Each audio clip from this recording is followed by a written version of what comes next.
time to decrypt everything. No, there ain't no stopping us. Fly without boarding pass. Couldn't catch me, I'll be moving fast. Call me a shooting star.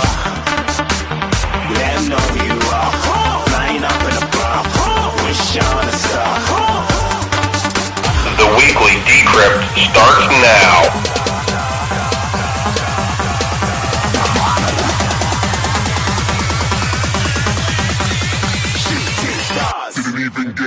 This week, we're going to cover UFOs stalking the ISS, Ivan 0135's KGB released video footage from 1969, Bolivia kicking the DEA out. Maybe the war on drugs isn't worthless after all. Buzz Aldrin, incredible 3D printers, and so much more.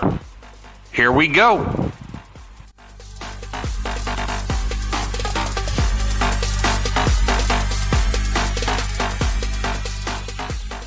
Welcome everyone to the weekly Decrypt, the show that presents to you the top contributions for each week on the website decrypts.xyz. I'm your host, Eric Kroski, and it is a pleasure to finally be here.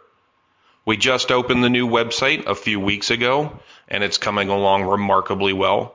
This is our first foray into the audio broadcast spectrum. We're really looking forward to this and continuing this down the road. As we grow and expand, we'll be including live callers, taped interviews, and a whole lot more. I hope you're excited. I hope you subscribe. So let's get into our first story.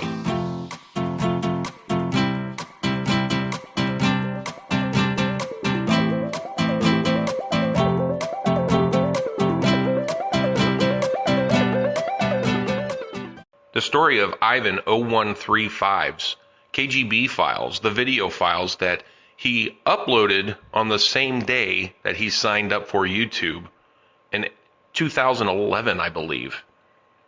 There are 4 separate files. The video is actually very convincing, although knowing exactly when they were recorded is a little difficult. But if this is true video footage of aliens on Earth after a crash, it is remarkable. I remember going back 3 or 4 years, I guess, and seeing snippets and screen caps from this. I had never seen all the footage in one place at one time. And I have to tell you, it is compelling, to say the least, when you see it all together. There's a user, Jin Lan, on YouTube who has a great commentary on this video, and actually the whole series of videos.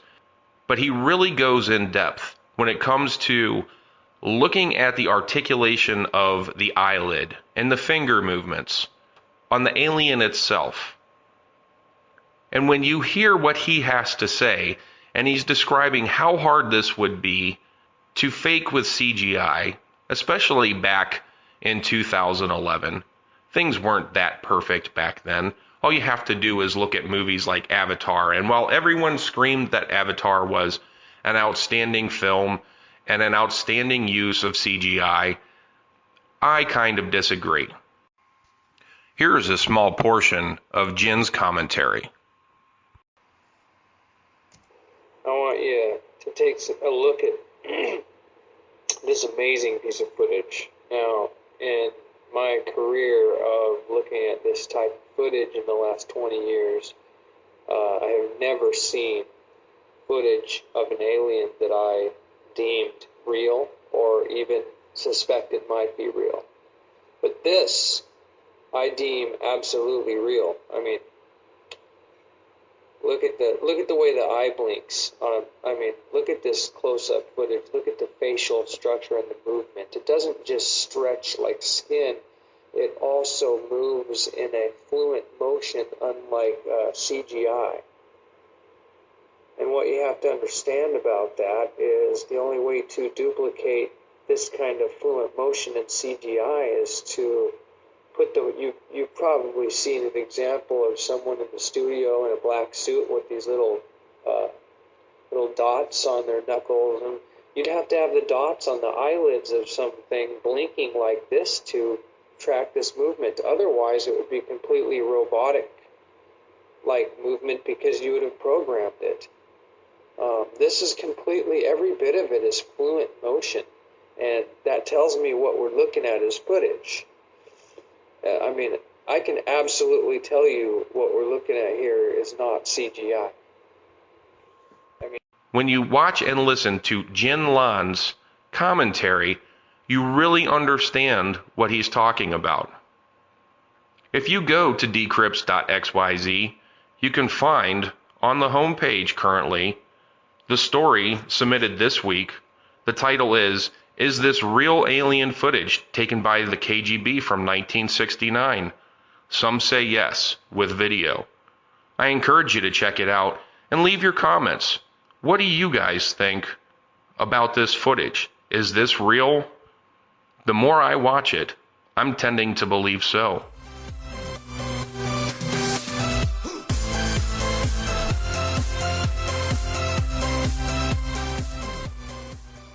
Our second story this week comes from a variety of sources. It seems that August was plagued with people claiming that NASA keeps cutting off the live broadcast every time a UFO would show up within the frame.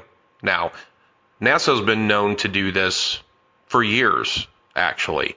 One of the earliest videos that I have seen is from, I believe, 1985 or 86 from NASA TV. So this is nothing new. But to see 3 or 4 different videos alone this August was pretty interesting. The article that we have posted, of course, has to make fun of those of us who tend to believe in UFOs and the paranormal and aliens. However, an interesting poll was done that states that 62% of people now actually believe in life off the world, off of planet Earth. And this has been an uptick over the past several years from people who would always put down the idea or put down those people who really took the time to consider the possibilities of life existing elsewhere in the universe. Take a look at the videos that we have posted. The first is very interesting as it shows an orb literally circling the ISS, and it's keeping pace at 17,000 miles an hour. This is obviously not space debris. This is not a satellite. This is nothing like that. This is also not cargo shot off into space. This object is keeping pace with the International Space Station, and it's surprising how long the NASA feed stayed live. In connection with this story, there are 2 other videos available on Decrypts. One is a large cigar-shaped object that appears in frame before NASA cuts the feed. And another is a pink orb that again comes into frame, keeps pace with the International Space Station, and then disappears as if winking out of existence. These videos are nothing new, but they need to be examined, and they need to be examined closely. I would like to have the high-def feed of these videos. Unfortunately, they have been rendered down for YouTube. We will continue the search for the original files and the original footage. This is something that we all need to explore. If NASA does know, as Dr. Edgar Mitchell claims, they are fully aware of the existence of alien ships and alien life forms, alien civilizations. This is something that can no longer be hidden. This is something that needs to come forward. I believe there are several YouTubers who could really help us out with these stories. Crow777 being the main one. His incredible work filming the moon and objects passing over it would seem to lend itself very well to being able to find and track the ISS to get a second perspective to see if we can tie in during timelines during time sequences any other objects appearing around the ISS. I believe he has the technology to do that, and it might be very worthwhile to reach out to him and see if he would help us out. Crow, if you happen to listen to this, we would love to talk to you and see if there is a way that we can sequence both of these together.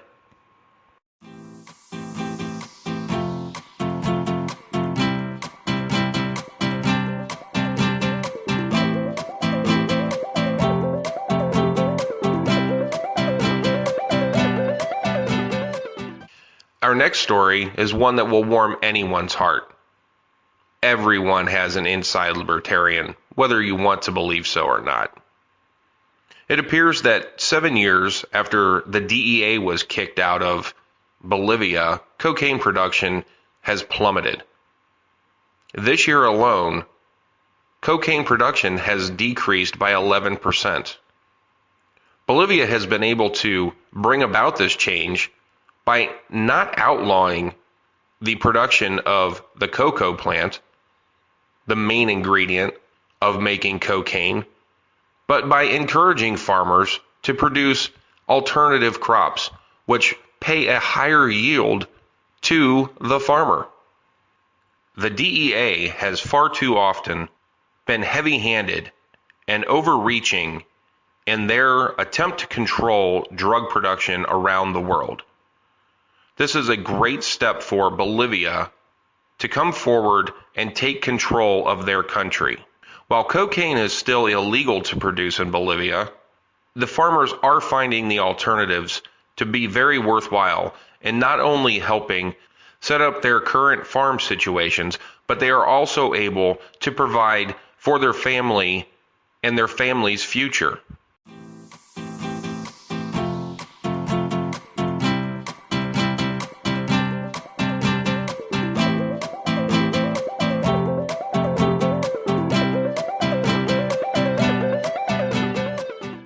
This week we have two great stories about the usability of 3D printers.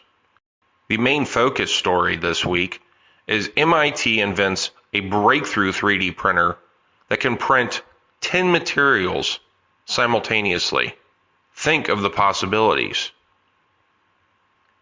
It appears that they have constructed for $7,000 a 3D printer that competes on par with other 3D printers that cost $250,000. Imagine astronauts having the ability to produce tools and functional parts and complete systems with these 10 different materials while on board the space station or off-world.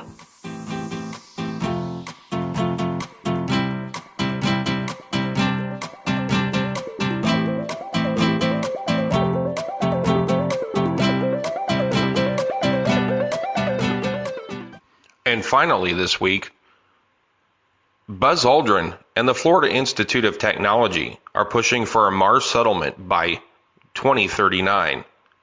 That would be the 70th anniversary of his own Apollo 11 moon landing. Buzz is teaming up with the Florida Institute of Technology to develop a master plan for colonizing Mars within 25 years. The second man to walk on the moon took part in a signing ceremony this past Thursday at the university, less than an hour's drive from NASA's Kennedy Space Center. As you know, Buzz is gung-ho on his Get Your Ass to Mars campaign, flying recently around the world to promote the idea. The 85-year-old Aldrin, who followed Neil Armstrong on the moon's surface on July 20th, 1969, will serve as a research professor of aeronautics as well as a senior faculty advisor for the Institute. He said he hopes his master plan is accepted by NASA and the country with international input. NASA is already working on the spacecraft and the rockets to get astronauts to Mars by the end of the mid-2030s. Aldrin is pushing for a Mars settlement by approximately 2040. More specifically, he is shooting for 2039, the 70th anniversary of his own Apollo 11 moon landing. He envisions using Mars's moons, Phobos and Deimos, as stepping stones for astronauts. He said he dislikes the label one way and imagines tours of duty lasting 10 years. No matter how you look at it, Buzz Aldrin is still one of the greatest astronauts ever produced by NASA. I, for one, commend him, and I look forward to reading much more about what he is doing to get all of our collective asses to Mars. We want your comments, so come on over to decrypts.xyz and join the conversation. Next week we'll be covering Solar Warden, the secret space program. And hey, is that Mother Russia returning to the moon? You know it is. Come back, join us next week. We look forward to having you. We look forward to enlightening you. And as always, decrypt everything.